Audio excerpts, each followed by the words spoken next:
Merci de votre fidélité, mesdames et messieurs. C'est l'heure des Ça fait débat, votre émission.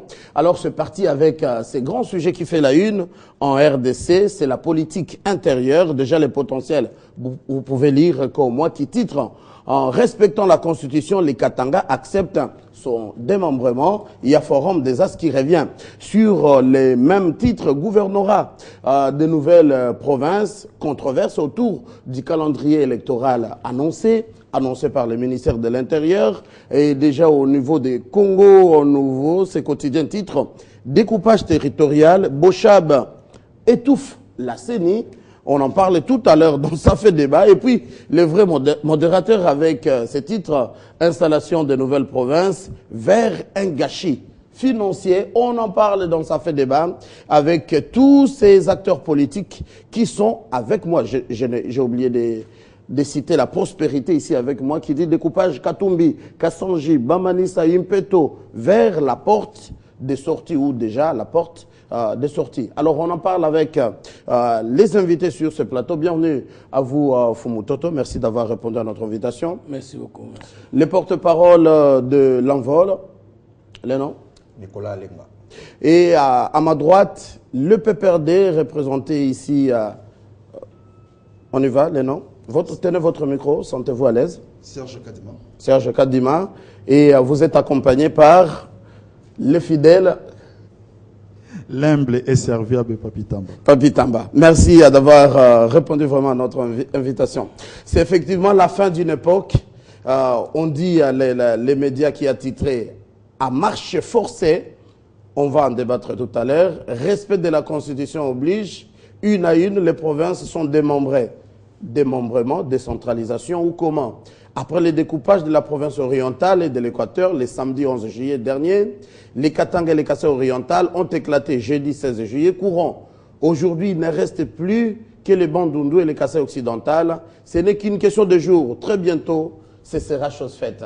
Des jours qui passent. Je vais commencer avec l'humble serviteur. Vous maîtrisez la politique intérieure. Et c'était le moment où c'est un coup forcé, comme le titre ce journal, à marche forcée. Merci Mathieu pour l'invitation. Je dois d'abord faire observer que nous les faisons en retard.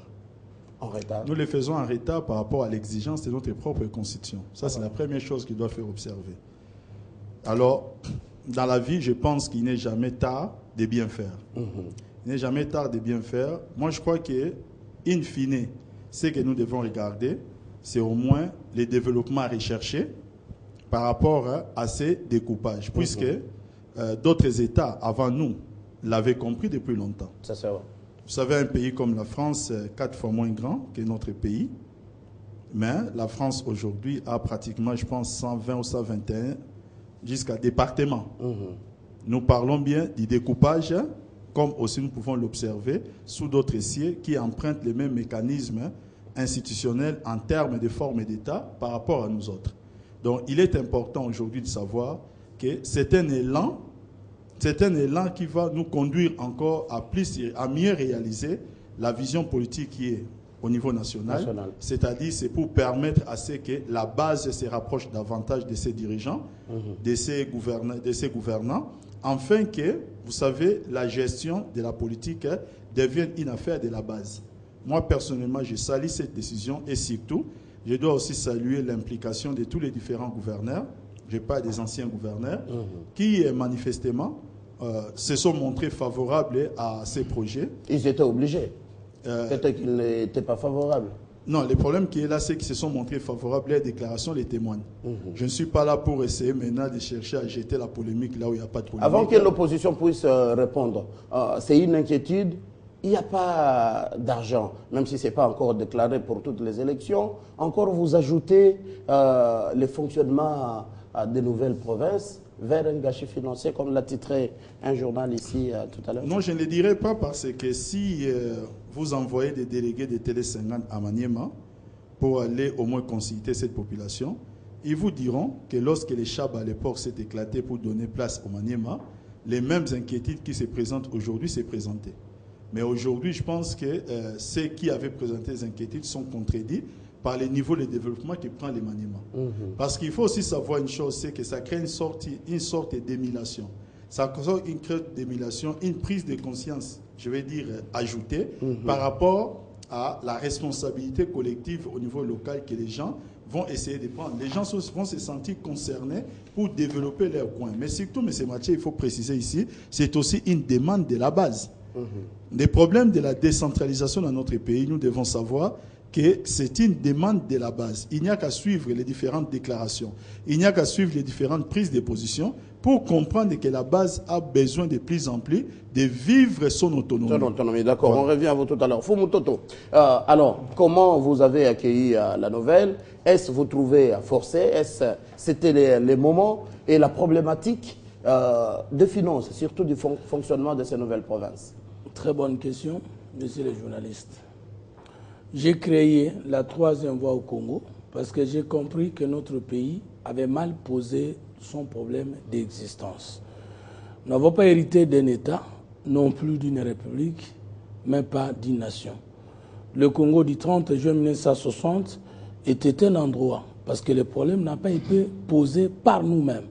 Et jusqu'à aujourd'hui, le problème est toujours mal posé. Par rapport à la question de la décentralisation, j'ai essayé d'amener mon mémoire de licence 2003-2004. Je suis parmi les premiers Congolais à avoir proposé le morcellement de notre pays à 25 provinces. C'était avant la promulgation de la Constitution actuelle. Soit combien d'années après, c'est mon mémoire de licence pour l'obtention de titre de licencié en sciences politiques 2003-2004. Il vous souviendra que cette Constitution est venue le 18 est promulgué par le président de la République le 18 février 2006, soit 3 ans après.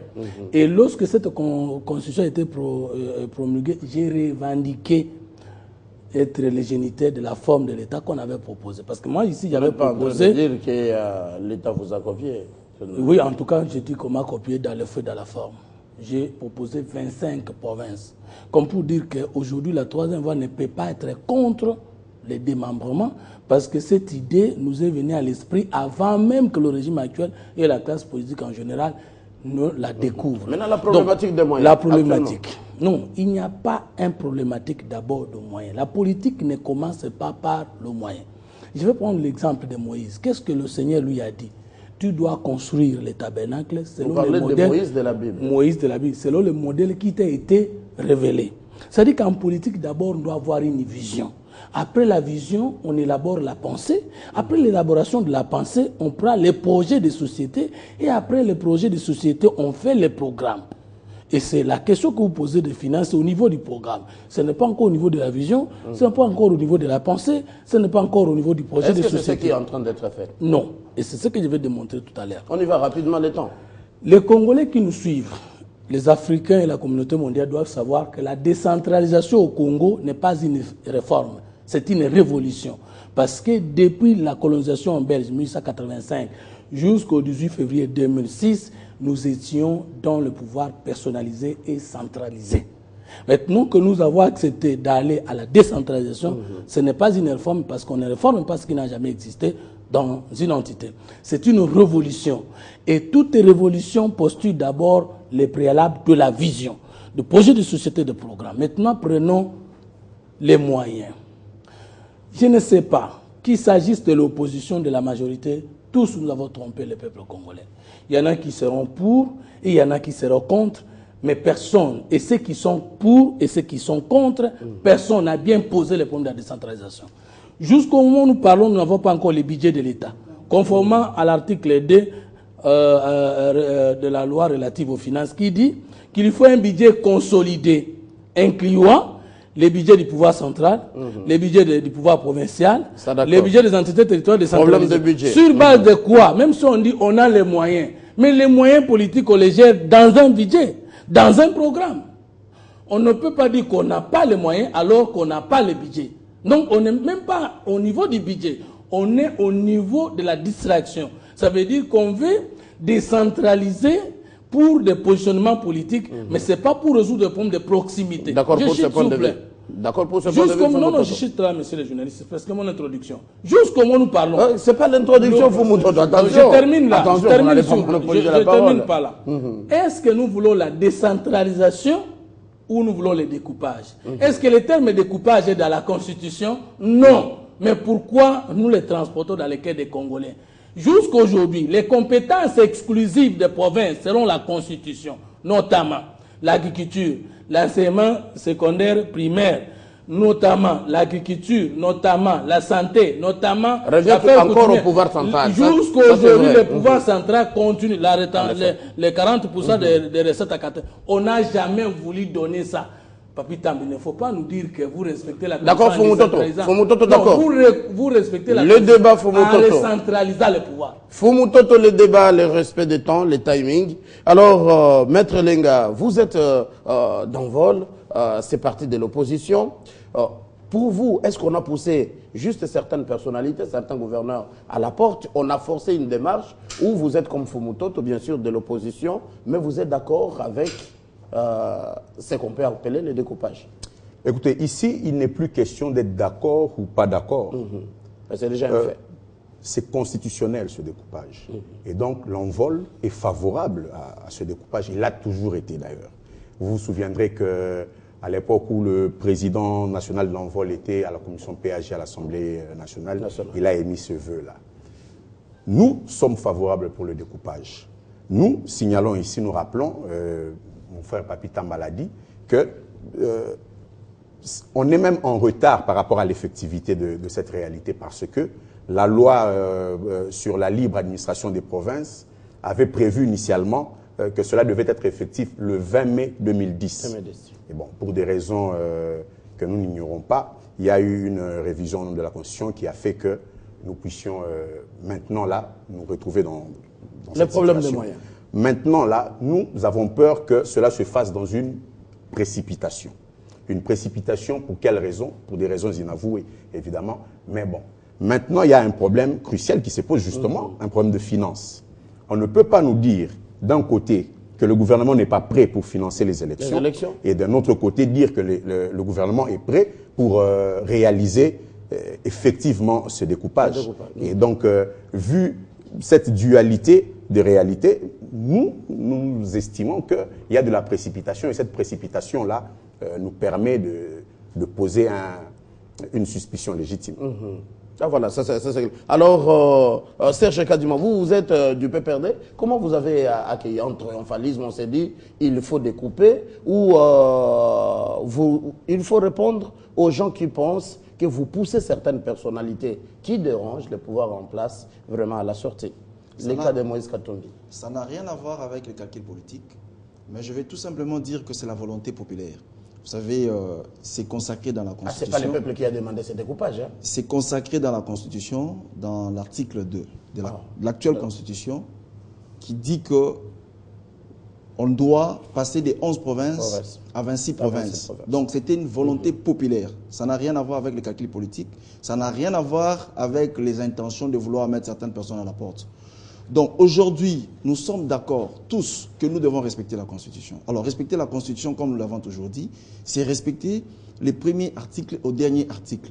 Alors c'est vrai qu'aujourd'hui, les gens parlent en termes de moyens. Je pense que ceux-là qui disent qu'il y a un problème de moyens, qu'il y a un blocage financier, j'ai entendu mon compatriote de l'envol dire ici que le gouvernement dit qu'il n'est pas à mesure de financer les élections, mais nous sommes prêts à faire les découpages, à décentraliser la gestion du pays. Mais ce qui est aussi vrai, c'est qu'il faut d'abord analyser les coûts d'opportunité. Les coûts d'opportunité par rapport à la matérialisation, sinon la mise en œuvre, sinon au fait qu'on doit rendre effectif les dénombrements, par rapport au financement des élections, ce ne sont pas les mêmes moyens. Ceci n'est pas moins important que cela. Alors, je vais dire tout simplement que c'est la volonté du peuple congolais. Écoutez, le peuple congolais veut absolument qu'on puisse rapprocher les administrés aux administrateurs. Alors, aujourd'hui, parce que le province fonctionne déjà avec un budget existant. Et le budget qui est consacré aujourd'hui, je vais prendre l'exemple par exemple du Kasaï oriental. Le budget qui est consacré pour la province du Kasaï oriental, c'était pour prendre en charge les besoins de l'ensemble de la province. Si aujourd'hui, on doit reconnaître que c'est un budget insuffisant. Que le budget soit insuffisant ou pas, mais parce que c'est un budget qui est affecté pour les provinces ou bien pour la province. Alors, de la même manière que c'était possible de couvrir les besoins